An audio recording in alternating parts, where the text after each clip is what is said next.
definisi muhasabah sendiri, hisab artinya tadinya memeriksa diri, hisab diri, hisab atau menimbang. Sebagaimana yang disampaikan Bang Kotor, hisablah diri kalian sebelum kalian nanti dihisab. Timbanglah diri kalian sebelum kalian nanti ditimbang. Sesungguhnya hisab kalian pada hari ini itu lebih ringan daripada hisab di kemudian hari. Ya, itulah begitu juga dengan hari Al-Aroh atau penampakan amal.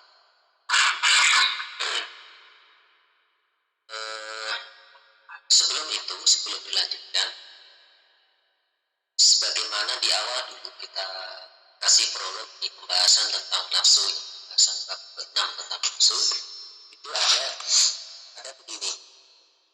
Seberapa penting sih mengucapkan bismillah? Bismillah itu penting tuh untuk memulai sesuatu, misalkan kita mau makan, mau minum, itu pakai bismillah. Meskipun tanpa bismillah sebenarnya Anda nggak dosa. Dosa mah itu secara hukum syariat wajib. Tapi coba secara akidah itu jadi wajib. Kok bisa? Ya, ini. Ketika kita mulai mengucapkan bismillah, ya, bismillah, bahwa setiap amal tanpa bismillah itu terputus. Gak jadi amalnya, ya cuma pekerjaan yang mubah saja, gak punya nilai amal. Anggaplah, gak usah kenal Islam, gak usah kenal Islamnya. Anda sebagai manusia saja, itu perlu makan kan, perlu minum kan. Orang kafir juga perlu makan, perlu minum, perlu kerja. Ya.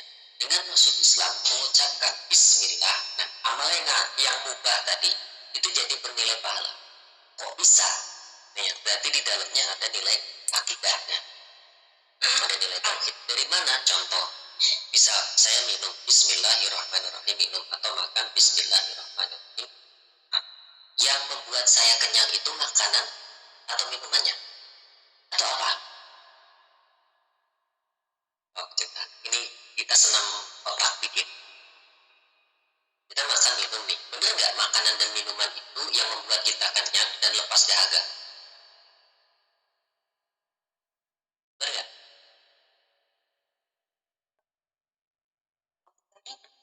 Benar ya? Ya. Tanpa bismillah itu benar. Tanpa bismillah Anda makan dan minum itu yang membuat Anda kenyang lepas dari dahaga itu benar. Tapi lihat, di sisi lain Allah ciptakan makhluk nggak perlu makan, nggak perlu minum, nggak lapar, nggak haus. Ada kan? Sama dia makhluk juga. Kok bisa?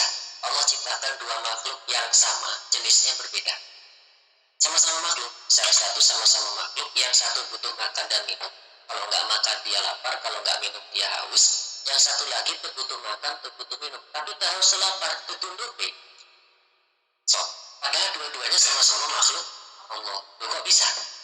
Jadi yang membuat rasa lapar, membuat rasa haus, membuat kemudian setelah makan hilang laparnya, membuat setelah minum hilang dahaganya, itu siapa? Nah ini ya, ilmu akidah itu gini. Maka bismillah itu menjadi maka dengan bismillah seolah kita itu gini, mengakui bahwa Allah lah yang membuat saya lapar, maka Allah pula yang menyediakan sarana untuk menghilangkan lapar itu, yaitu nah, tuh, kalau ke situ kan enak ya mau makan, dimana mau muncul rasa sombong. Bahkan Anda sujud tuh ya, Anda istighfar, perlu istighfar yang lain, Anda sujud juga perlu istighfar. Kenapa? Di sisi lain yang mengilhamkan Anda untuk mau menundukkan tempat paling terhormat manusia itu, ya, di tempat yang paling hina yaitu tanah, sering diinjak-injak orang, itu yang mengilhamkan Anda untuk mau meletakkan organ paling penting Anda itu siapa yang ngasih ilham? Terus Anda sekarang kita ngelihat orang lain yang belum mau sholat, bisa nggak sombong? Mudah nggak bagi Allah untuk membalikkan hati Anda jadi nggak mau sholat? Nah gitu loh Ren. Kalau dengan bismillah tuh, iya ya itu akhirnya.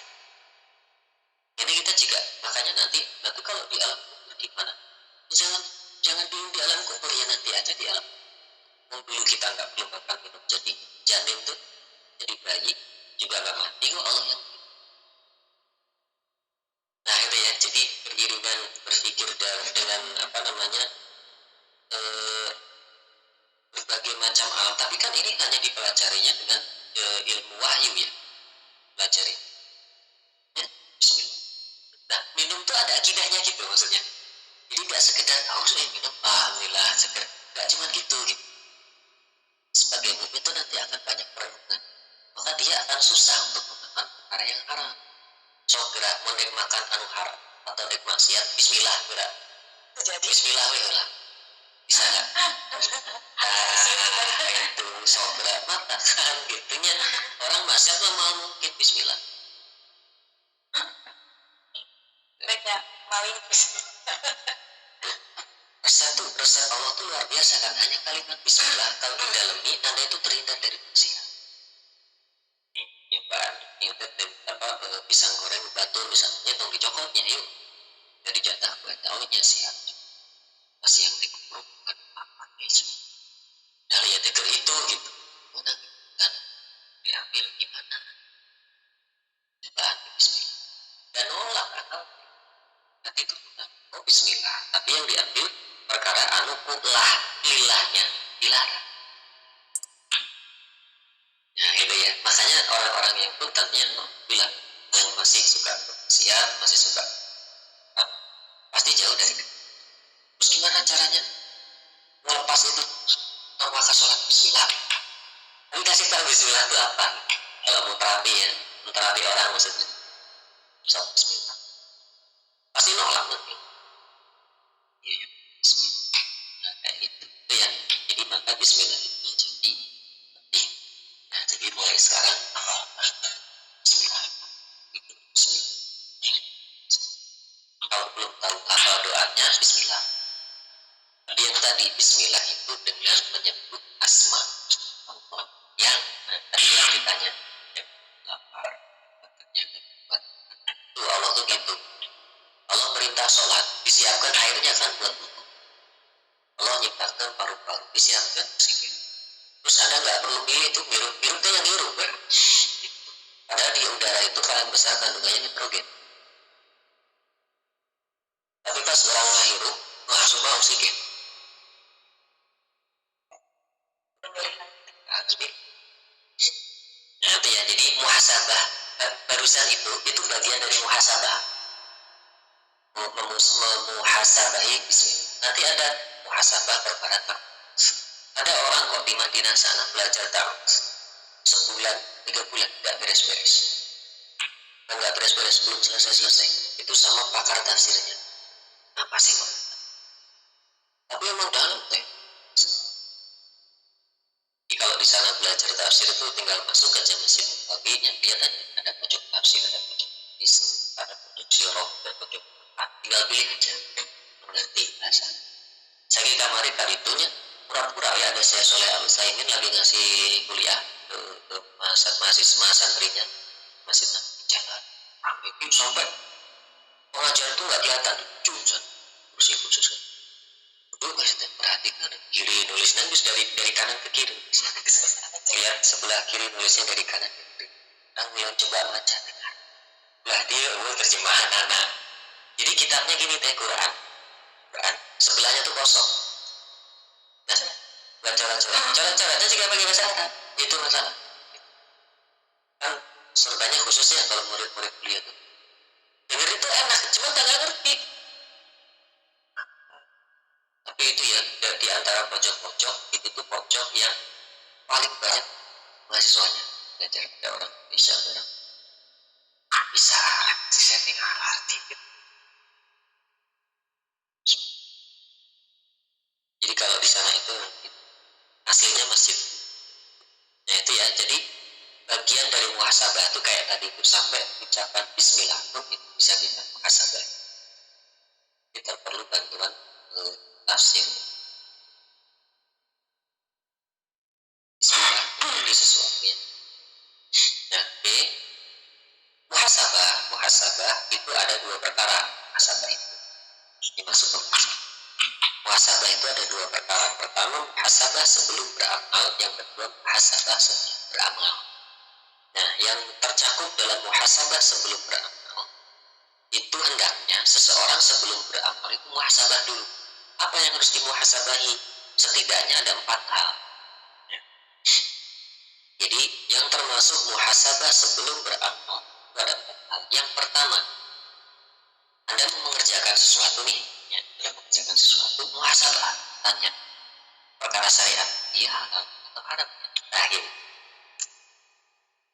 Jadi mukmin itu diajarkan apa-apa tuh mikir dulu. Jadi mau berbuat tanya dulu, iya atau haram. Ya, kemudian yang kedua itu apakah saya mampu mengerjakannya? Ya, ini kalau perkaranya mubah. Perkara mubah itu perkara yang boleh. Banyak perkara. Jadi pertama tadi cek dulu, ya haram atau tidak. Oh, ya. Ini mubah atau tidak? Wah, bisa nggak cek? Yang ketiga, apakah mengerjakannya lebih baik atau lebih baik meninggalkan? Nah, itu perkara makruh. Ya. Jadi mukmin itu gitu, kalau mau berbuat apa-apa, ceknya gini, ya haram atau halal, ya mubah atau tidak. Terus tadi, ya makruh atau tidak. Makruh itu apa? Arti makruh apa?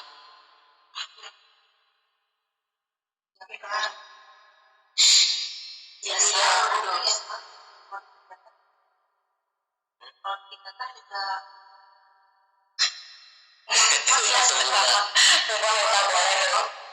kalau ditinggalkan pahala, kalau dikerjakan tidak naon, itu secara hukum. Tapi asli kata makruh itu artinya yang dibenci. Asli kata makruh itu yang dibenci. Benci usaha. Nah, itu menyebabkan hukum.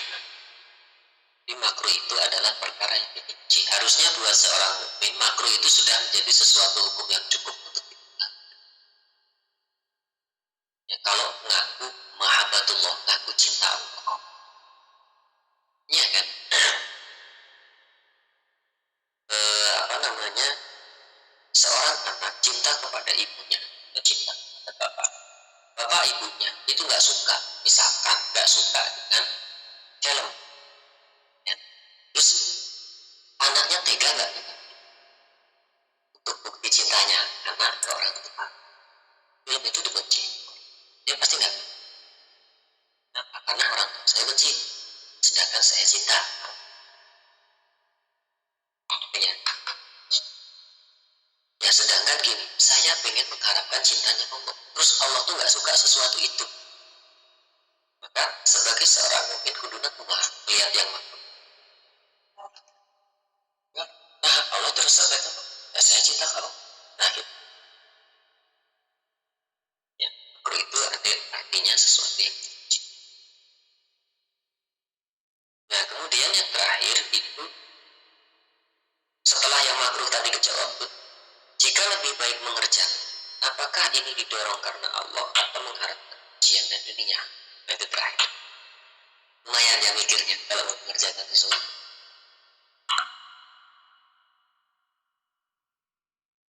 Misalnya Gus Bah pernah cerita gini, diundang sama pejabat negara, suruh isi kajian di departemennya.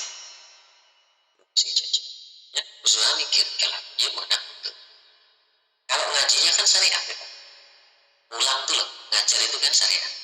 Tapi dipikir lagi secara hukum fikih, itu tuh pelanggaran syariat. Harusnya ngaji itu pejabatnya yang datang ke kiai, kan kiainya yang datang ke pejabat. Gak datang, sebab gak berangkat, gak bisa. Kalau saya berangkat saya menilai. Nah itu muhasabah di sebelum amal tuh. Yang ngaji apa? Terus kalau saya datang di tempat pejabat, itu sebelum belum juga datang sudah diatur kan protokolernya. Kalau datang ke dress code-nya harus begini, harus begitu dan seterusnya. Jadi kalau sudah masuk nanti gini, terus nanti bahasnya ini ya jangan begini tuh diatur kan? Gak boleh pejabat. Ilmu itu adanya di ulang. Makanya beliau bilang saya nggak jadi hadir. Terus akhirnya gimana? Ya sudah, saya nggak bisa hadir di tempat waktu yang Anda tentukan. Karena saya sibuk ngajar yang lain. Kalau mau, antum harusnya nanya, saya ini lomba. balik harinya bener ya udah Gus kapan longgarnya nah kayak gitu teh. Nah ini muhasabah sebelum beramal itu benar ulama. Ya, muhasabah sebelum beramal tadi pertama cek dulu apakah ini perkara yang dilarang syariat atau tidak. Ya. Apa ya contoh urusan makanan aja hari kopi luwak teh haram nah.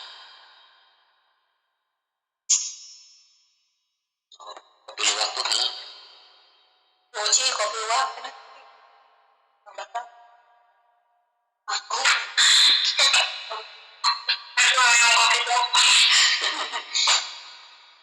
luwakna halal luwakna keluar nah, itu kan termasuk kotoran atau bukan kalau kopi luwak kalau termasuk kotoran berarti kita mengkonsumsi kotoran sedangkan hukum kotoran najis kecuali kotoran ada di laut jadi yang ada di laut itu semuanya halal dan air suci nggak suci itu sahabat dulu nanya Rasulullah kalau saya wudhu pakai air laut boleh nggak dijawab dua Rasul kan nanya cuma boleh nggak pakai wudhu ya Rasul itu jawabnya langsung dua adapun air laut itu suci dan yang di dalamnya kalau ada bangkai kapal ngaco goreng kalau ada beruang laut gimana emang ayam beruang udah laut anjing laut anjing laut halal nggak kalau lihat hukum itu kalau yang hukum itu halal jadi dia tetap tariknya jangan dimakan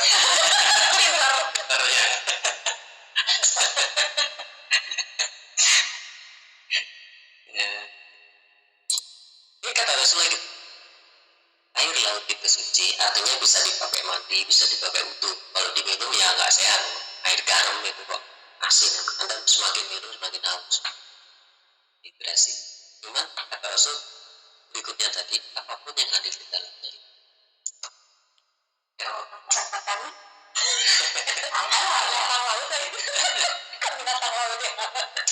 kalau nemu di laut kayaknya susah deh dengan pelacaknya itu punya siapa gitu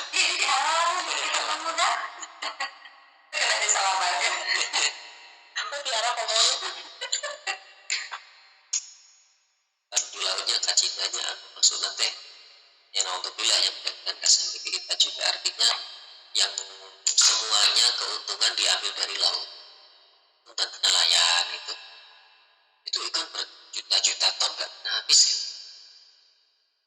Terus saya asal nggak pernah dengar program pemerintah negara nanam ikan nah dengar kan nggak pernah kalau di sungai saya masih pernah dengar di danau pernah di pelaku laut ya berkembang ya biasanya mencair cepat di laut masa nggak pernah pemerintah Indonesia mencanangkan program 1 ton nah 1 ton benih ikan banyak ikan sarden tuh makarel karena menipis tuh enggak asal enggak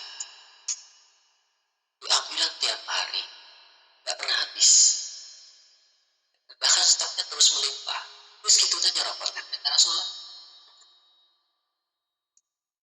kita zakat BHC luar biasa malah kalau sedekah laut datang kepala kerbau dilarut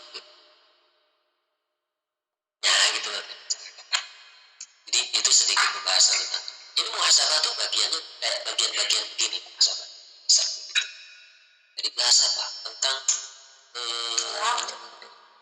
luwaknya kopi luwak itu halal ini muhasabah contoh sebelum beramal ya mau minum kopi luwak nah itu dia kaji dulu meskipun sudah keluar keputusan sudah keluar istilah para ulama itu ada yang mengharapkan ada yang mengambil yang mana gitu. Masyarakat awam itu gampang sebenarnya cari aja jumhur ulama banyak kan ulama melihat masyarakat awam itu gampang dan ikut aja yang mana yang diambil dan benar memang ini saya cocok logis dengan yang ini, ambil. Kalau saya halal bukan dengannya. Kenapa? Karena saya suka. Tidak, kita memang dikaji ya. Dikaji itu memang dia tidak tercerna. Kalau kotoran itu tercerna. Jadi yang keluar itu bukan kotoran, tapi biji kopinya. Itu masih biji kopi. Bukan gini, bukan kotoran yang berbentuk biji kopi, beda kan? Emang ya. Itu sih dulu di Pepandayan di mana tuh sering petani itu keliling yang luar liar ya. Luar liar tuh sering keliling terus nemu kotoran. Ya kayak kotoran kucing gitu. Bentuknya ya begitu. Diambil kering tadi.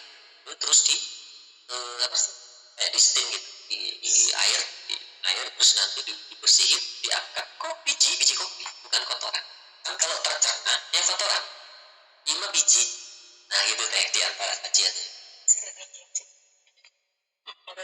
oh kayaknya mah tercerna ya Tidak utuh.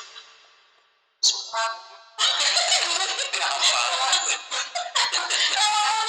Dalam si kopi apa sih?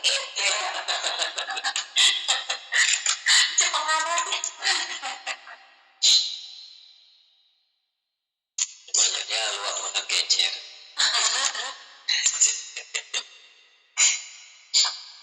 jadi yang dimakan memang utuh ya dia ditelan semuanya terus entah di apa sih namanya kalau burung kekek kan di belah gitu kan kalau burung kekek kalau waktu saya nggak tahu entah cuma di mut gitu terus kulitnya hancur bijinya dia ikut telan memang ditelan semua telan ya nah gitu nah ini kita nggak sedang membahas luwak dan kopinya ya kita sedang membahas muhasabah mukmin itu kalau mau makan mau apa mikir dulu ini secara syariat dibolehkan haram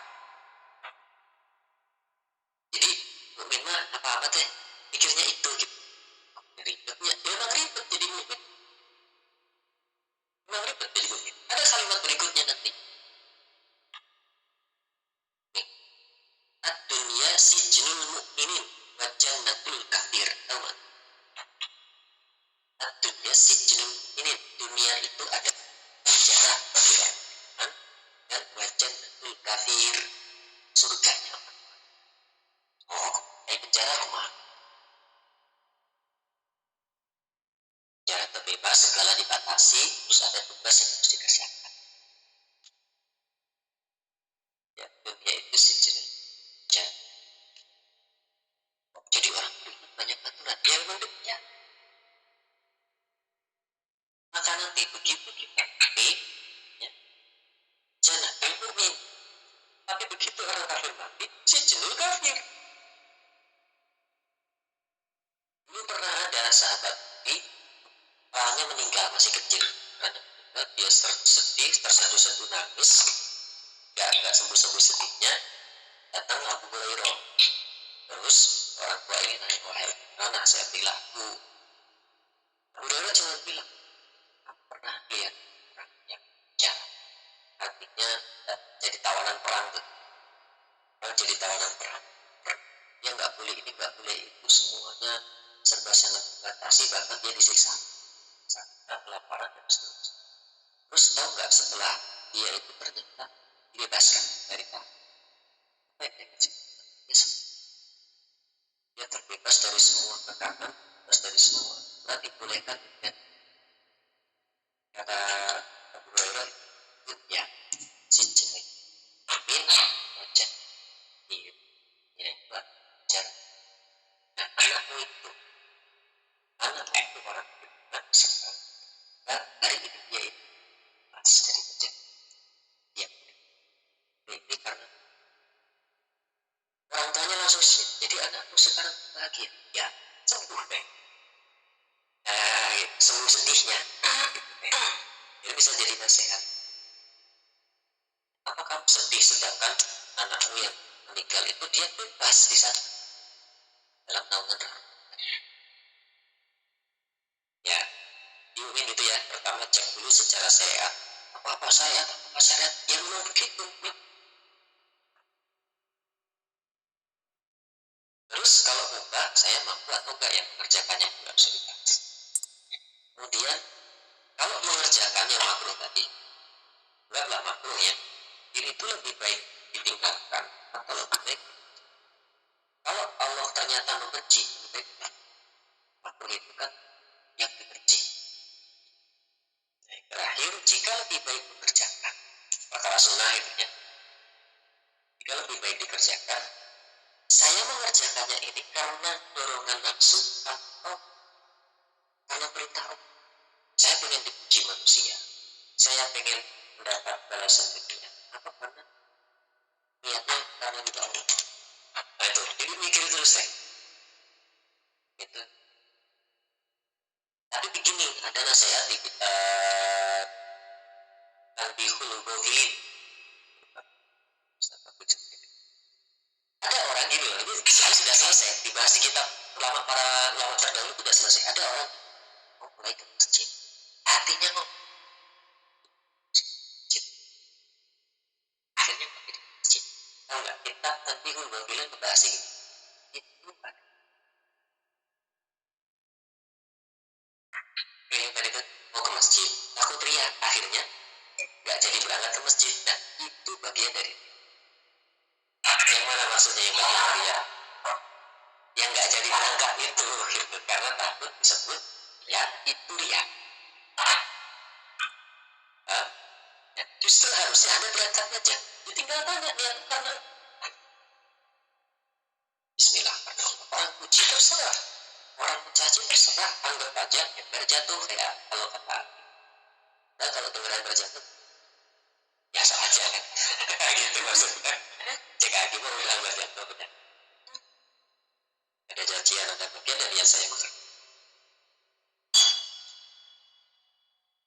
Jangan dikira nggak susah, nggak biasa masjid. Wah, kadang orang nggak ngomong apa-apa deh.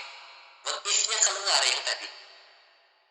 Ya, makanya gimana kalau nanti terdekat bilang enak cipit pada cantik.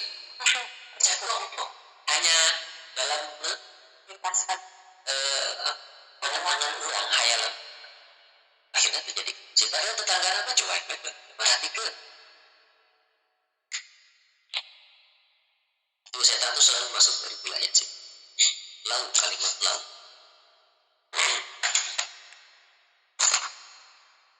Nah itu muhasabah sebelum beramal. Sekarang kita masuk di muhasabah setelah beramal.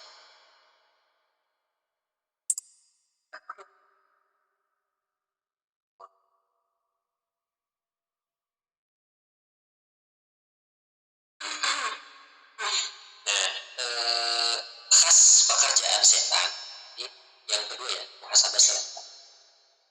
Pekerjaan setan itu diantaranya khasnya itu dia melupakan, membuat kita melupakan dosa dan mengingat-ingat pahala, ingat-ingat amal, tapi bukan mengingat karena syukur ya, rasa cukup gitu, beramalnya rasa cukup.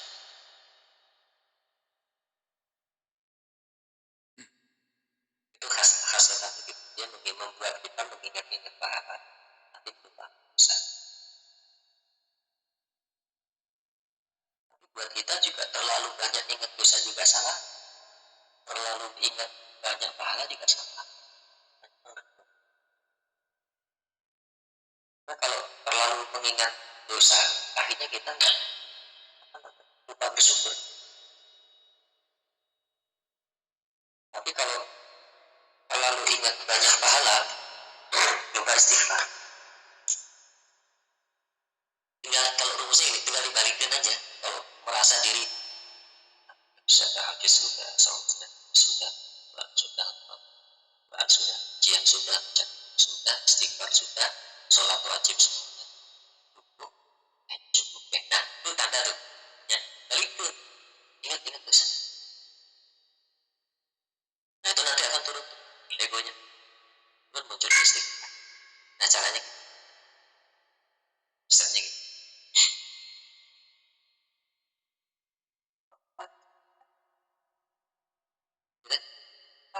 Kalau selalu mengingat dosa, Masih dosa. Kalau selalu terlalu mengingat dosa, nanti akan lupa bersyukur.